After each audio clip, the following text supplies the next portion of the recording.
Welcome to Orange County Power Players, where we spotlight the personal, professional, and financial success stories of OC's top leaders. Here's your host, Danny Flores. Welcome back to OC Power Players, where I interview some of the most successful people in Orange County. I'm Danny Flores, your host, and today's honored guest is Cynthia West. Cynthia is a serial entrepreneur with 30 plus years in sales and marketing leadership experience in tech startups. She's had two successful exits, one with Test Drive, a patented try before you buy software store, which was acquired by communications giant R.R. Donnelley and Sons. The second was Audio Highway, a patented internet radio audio platform that preceded the iPod by 10 years. The team took this company IPO in 3 years. Another startup was backed by E&Y with $7 million in funding, but did not launch. The last is an ongoing interest. In between startups, she did a stint for Pros, an AI revenue and pricing software solution, and was their first female VP of sales. She also helped a small professional service company turn into a SAS project management solution, Project Insight, and still serves on the board there. In 2023, she decided it was time to return home to her roots in academia, to give back to the next generation of entrepreneurs. When she was in her 20s, she pursued a PhD and took another path into business. Yet, she promised to return one day, and that day arrived in June of 2023. Welcome, Cynthia. Thanks, Danny. Great to be here. Yes, it looks like you've done some wonderful things. Tell us how that all transpired and how you got there. And the exits are super exciting.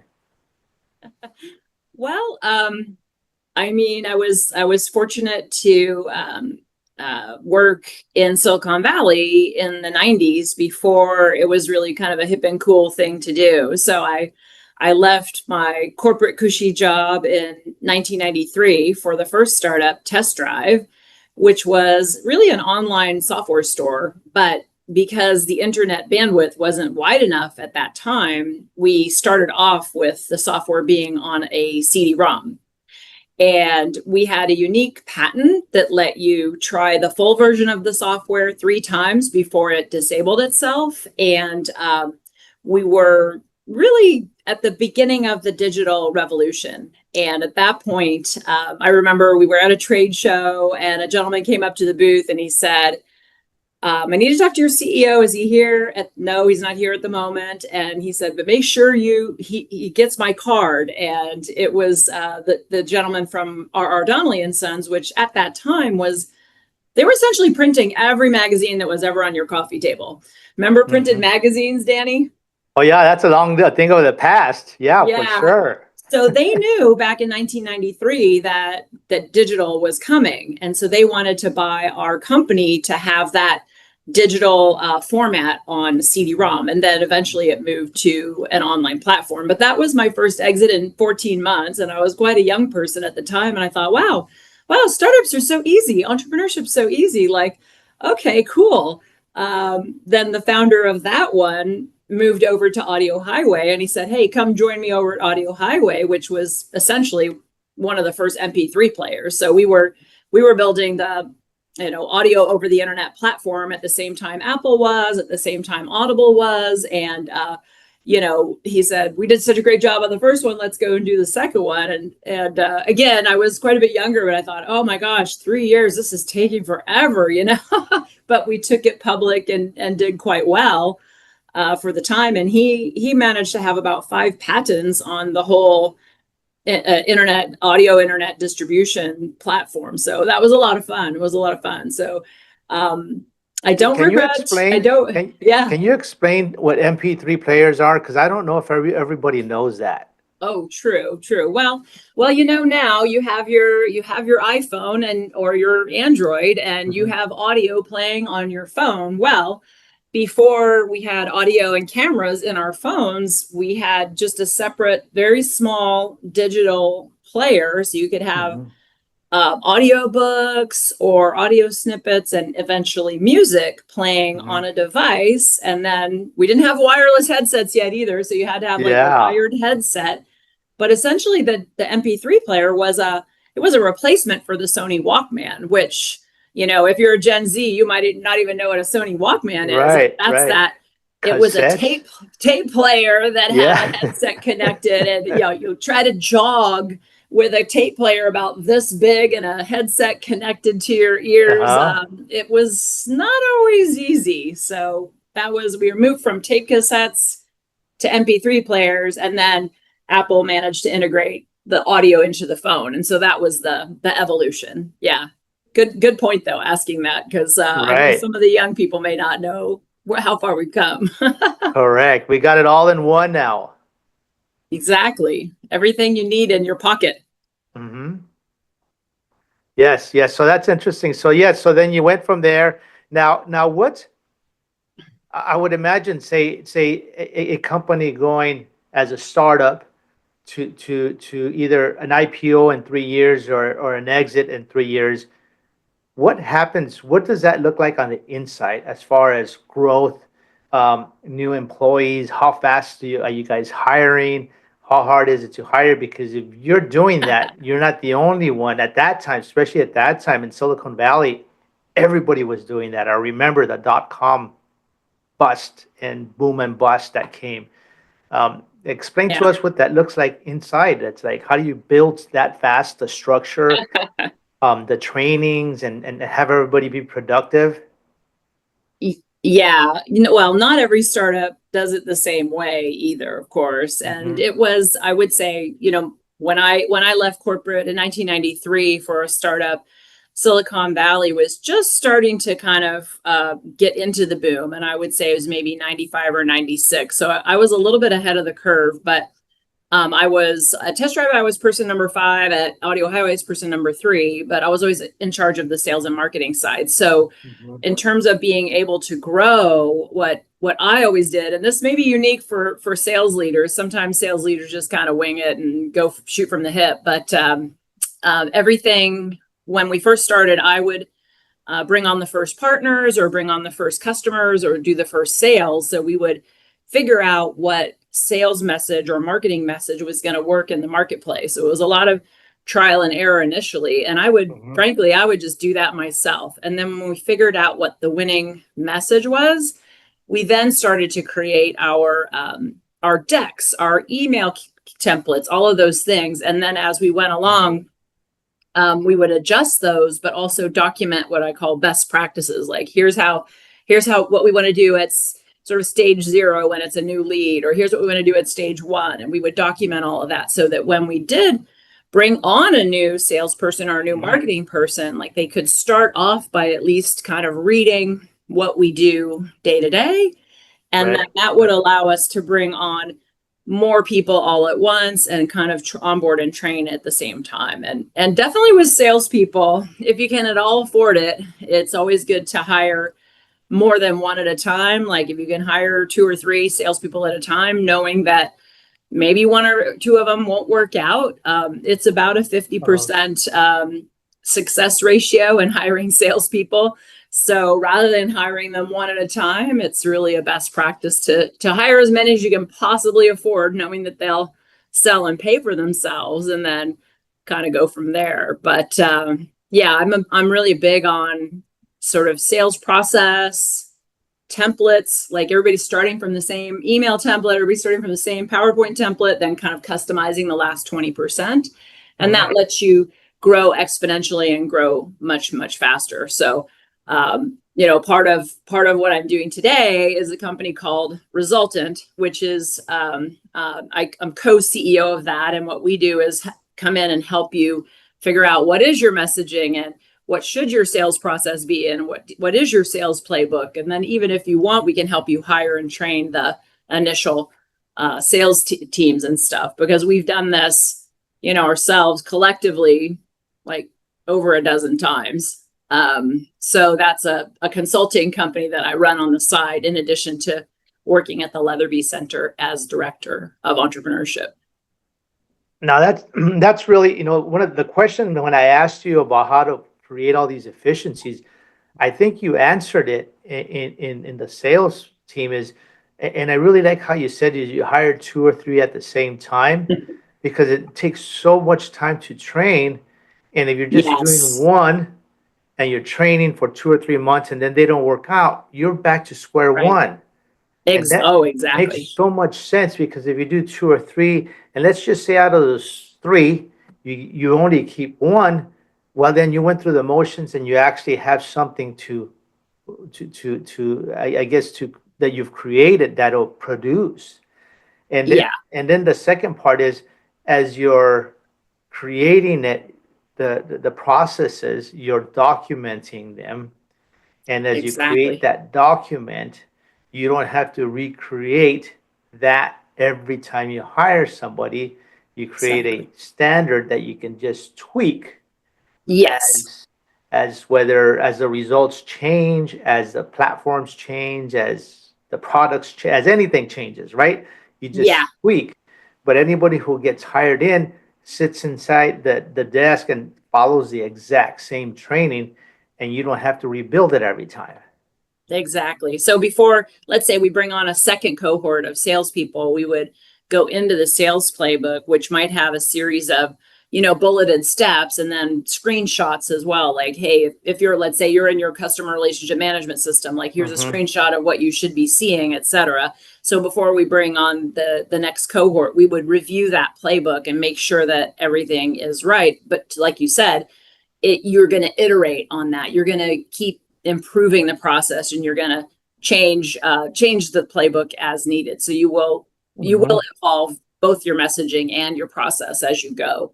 But we certainly don't want to bring on a new salesperson or a marketing person and have them spending 10 hours creating a new PowerPoint. It's like, no, we've decided these are the slides. This is the message. This is the brand that we want to present. And we might have a couple of slides that are custom for each prospect, but not, we don't want them reinventing any of those wheels. Right. And you've also tested the message.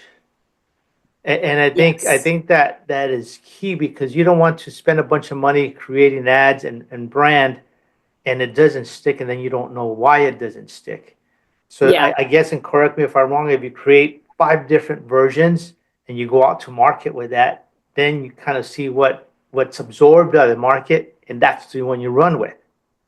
Yeah. I feel like for me, I like to get my hands dirty. I like to go out and do that, close those first handful of customers myself. And then I'm confident that we have a message and so forth, and we have assets to use that are resonating with the market. And then I go out and I hire.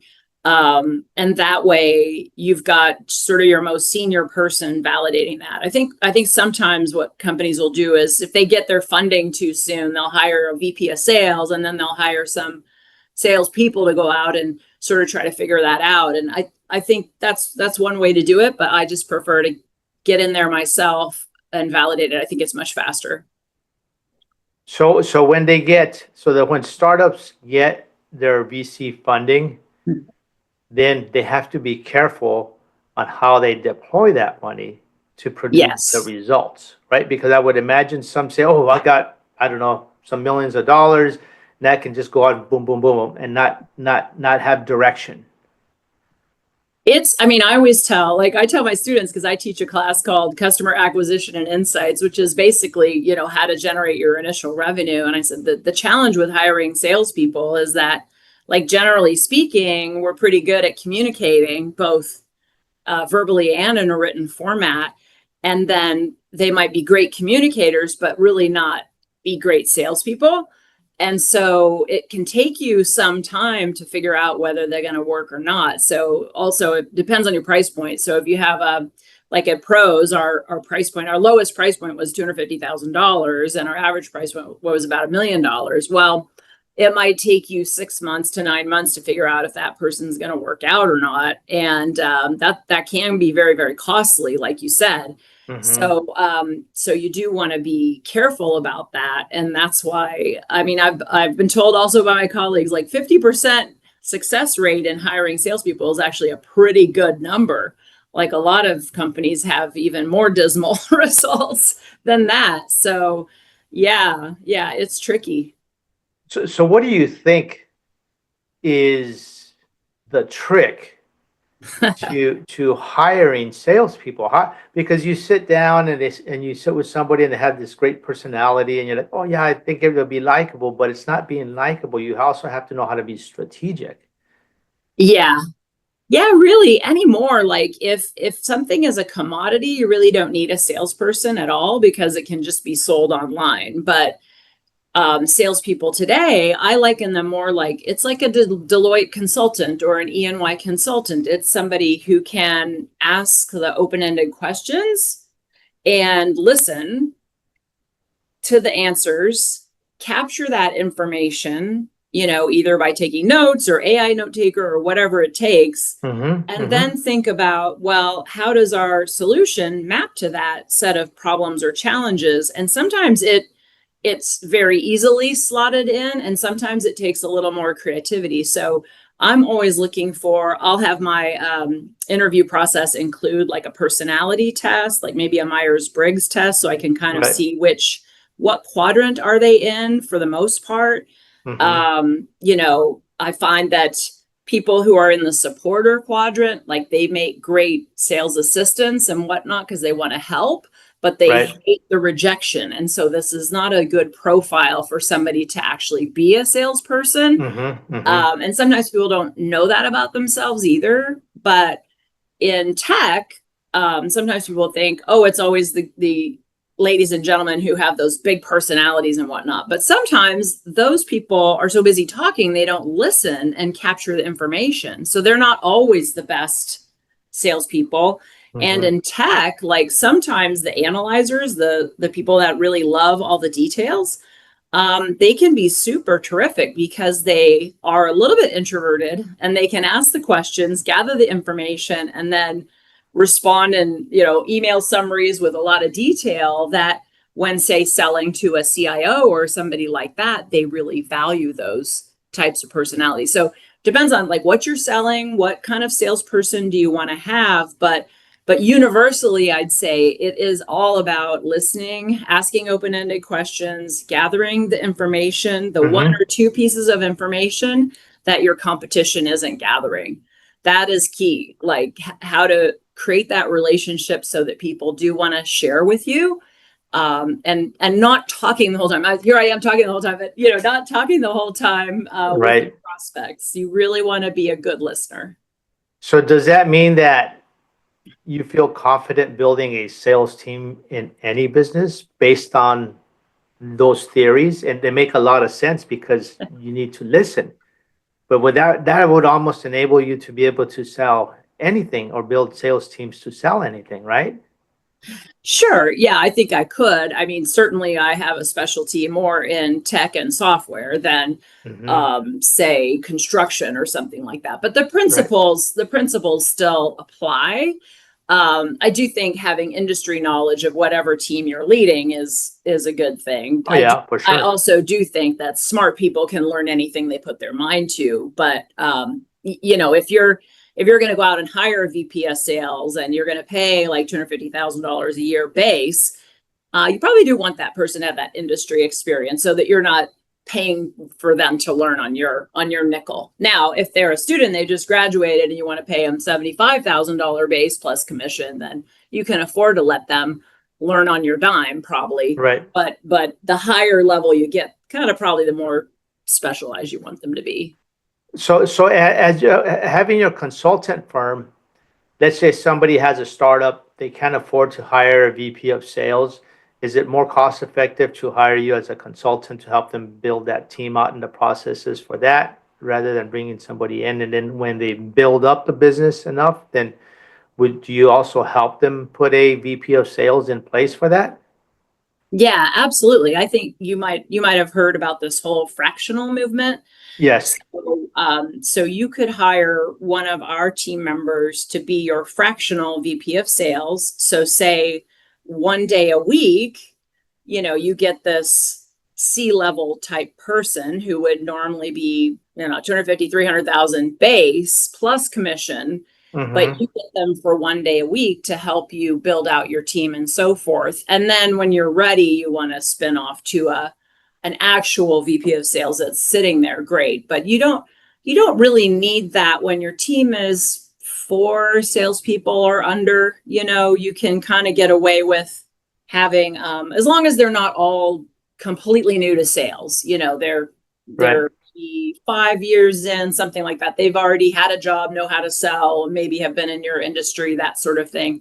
You don't necessarily need, if you're a 20-person company, you don't necessarily need to pay this high-powered VP of sales. So you get the fractionals. And it's interesting because there's been fractional like CFO for a long time, the financial side. Right. Sales side is a little bit newer. But I think it's the same principle and concept. Yeah. They can come in, they can help you hire, onboard, train, and then kind of manage them, oversee them, coach them on the opportunities and so forth. Even maybe stand up a CRM, a customer relationship management system, train them on that sort of thing, and then give them the coaching to succeed. And you don't necessarily need like a full, again, if you're 20, 25, depending on how big your company is, you don't necessarily need that high powered person, but you do need the people that are going to, smile and dial or do the email cold calling, go get the appointments and, bring you in when the time is right to help close the deal. I like how you said that, smile and dial. Very common in the sales business. I mean, it used to be, now there are AI tools that can actually help you to actually prospect via phone. And one of my colleagues said, there was a tool for PR and it basically would make the outbound calls and it would announce itself first. This is, I'm an AI bot, but I'd like to talk to you about, whatever the service was. And people could listen to the message and then opt to talk to a human at some point in the cold call. So the tough part, the miserable part of sales is probably going to get phased out to these AI tools. And then when somebody really wants to talk about something, then you'll get a human being on the call and you'll start to go through what we call the qualification process and see if they're, qualified to buy your service or product. Now, that's two questions, right? I think, and this is in everybody's mind, is how is AI going to affect my job? And you just mentioned it, that potentially that would cut the sales team down because you have the AI bots doing kind of like the first initial call. Now, how does somebody in the industry shift, right? Because we've heard that it's not AI that's going to take your job. It's the people that don't embrace AI and use it that are going to get left behind. So salespeople have to start thinking, and then this is not just for salespeople, many other industries, but in this conversation, salespeople are going to have to start thinking, okay, what are they going to do different to make themselves more valuable and irreplaceable by AI? Yeah, I think, it seems that the AI tools are sort of squeezing maybe the entry-level jobs out on many fronts, but because I work with college students too here at the Center of Entrepreneurship, I say, listen, you can add, let's say the AI bot brings you a lead. You can add value by going and doing the research about that lead before you even pick up the phone to follow up. And so you go out to ChatGPT or Copilot or whichever AI tool you're using, and you get, hey, tell me more about this company. And then, of course, that leads you to other sources that you would then click on and make sure that the information is correct. But also you can add value by, before you even pick up the phone, having done the research that lets you create rapport with that company or that, so you're definitely going to look up the person's LinkedIn profile, but also do the research on the background of the company and get a little bit more information so you can sound like an intelligent person that truly is a trusted consultant, a trusted expert that's somebody worth talking to. Because if you're not adding more value than the AI bot, then why should I talk with you? Yeah, yeah, And for this has sure. been true for a while. There's like a lot of super lazy salespeople that just, we call 80-20 rule, like a lot of really lazy people that just pick up the phone and call, and they really haven't done even 10 or 15 minutes of research and getting some bullet points and just coming in a little bit more intelligent than the last person. That really makes a difference. And sometimes it's the little nugget that you found that's not the top level news item that helps you Right. to, or if you find something that you can bond personally with, like, oh, we both went to University of California, Santa Barbara, or oh, we were both gymnasts, or we both basketball players, or like something that's Right. truly genuine, like a genuine bond and rapport kind of Right. element. But that usually takes a little bit of homework. And so we want to make Right. sure people Right. don't forget that doing that little bit of homework pays off usually, well, 5 times, 10%, a lot more than they would think. Right. Right. It seems like it would be slower, but your success rate increases, and at the end of the day, that's what counts. Yes, exactly. Exactly. We want to have maybe fewer calls, higher percentage of at that stage making an appointment, and then Yes. kind of getting to the next step and the next step. Right.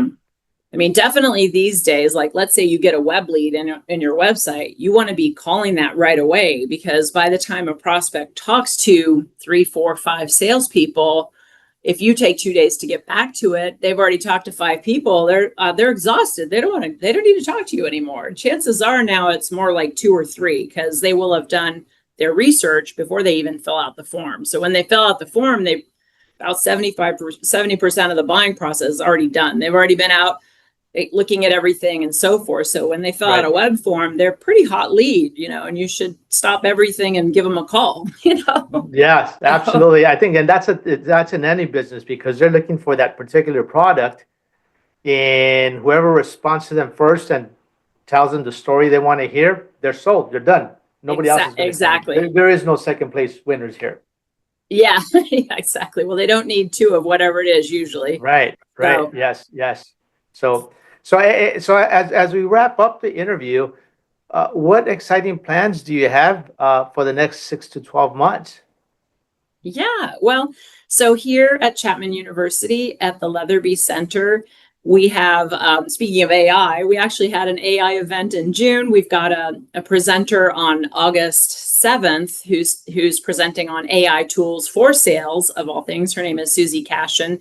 And then in the fall, we'll have an event called Future of Performing Arts. So we're going to see what innovations are impacting dancers, musicians, actors, that sort of thing. And then we'll have another one on future of film. So we know film is really being impacted a lot by AI and different things like that. And then we also have our startup incubator in the fall. That's a 12-week program for anybody with an idea that wants to see if they would like to kick off a startup. All the things we have about 11 programs here at the Leatherby Center for Entrepreneurship and Business Ethics. And we have everything that we offer is absolutely free of charge. So not just for students, but also for community members. And this we have to thank our main sponsor, who is the California Office of the Small Business Advocate, otherwise known as Cal OSBA. They have given us an Accelerate California Inclusive Innovation grant. And so that's helping to pay for our community programs that anybody in Orange County can take advantage of. So that's pretty exciting. Wow, that's great. Yes, that's good to know. And Cynthia, thanks so much for coming on and sharing your insights and your tips. And congratulations on your success, both in industry and in your academia and teaching, being able to give back. If there's somebody who's listening to us and would like to get a hold of you, what would be the best way to get a hold of you? Yeah, if you just email entrepreneurs@chapman.edu, that will get you into our general email box. Also, you can always look me up, Cynthia West, and I have, because my name is very common, I put PhD after. So if you put Cynthia West PhD in LinkedIn, you'll find the right Cynthia West in there. But if you just want general information about the programs we have at the center, then entrepreneurs@chapman.edu. And the trick is to spell entrepreneurs the right way. So just Google that, entrepreneurs, plural, @chapman.edu. All right, very good. Well, Cynthia, thanks so much for coming on. And to our audience, please go to ocpowerplayers.com and follow us on your favorite channel. Thanks, Cynthia. Appreciate the time. I'm grateful. Sure. And so what we'll do is it'll take us about 3 weeks to publish. And then what we'll also do is we'll send you out some shorts so that you're able to post online if you have on social media. And then one last thing is we're in the alternative investment space in multifamily where we deal with a lot of business owners and C-suite executives. And we're able to produce, as investors, double-digit returns with great tax benefits. Would you be interested in hearing a presentation on that? So individual investors or business investors? Actually, both. We have investors that come in to our projects as individuals and as businesses as well. You guys have, I'm heading on vacation shortly, but maybe late July. Yeah, let me see. Let me see if I can let me pull up my calendar. I mean, we can do it when you come back.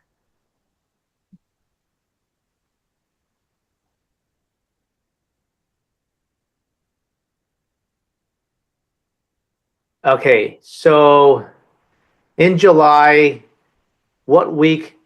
Any Tuesday, Wednesday, or Thursday of that month?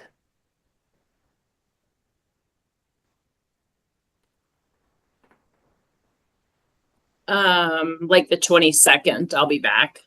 Okay, so which day would you want to meet? 22nd, 23rd, or 24th? How long is the presentation? Half an hour. Okay, so maybe the 9 o'clock on the 22nd.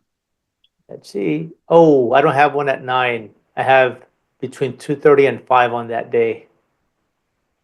I have a morning on Wednesday at 10. The 23rd. We can pencil that in. That's okay. Fine. Yeah, morning's always a little better for me.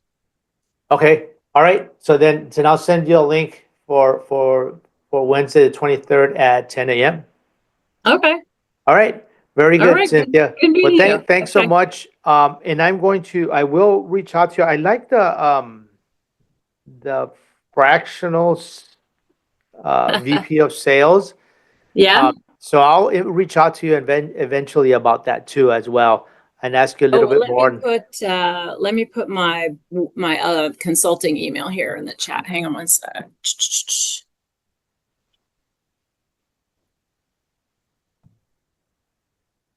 Yeah, we'd love to have you as a client. Okay, that's use that one for the consulting company if you don't mind. Okay, at REZULTANT.com. Yeah, getting results. That's exactly right. It's always about that, getting better and better every day. Hit my pictures of the sky, say like where the sky's the limit. There you go, right? That means there is no limit. Exactly. You got it. I like it. I like it, Cynthia. All right. Have a good rest of your day. All right. We'll be in touch. Thanks so much. All right. Thanks, Danny. Bye. Bye-bye. Thanks for listening to Orange County Power Players. Want to share your success story? Apply to be a guest at ocpowerplayers.com/guest.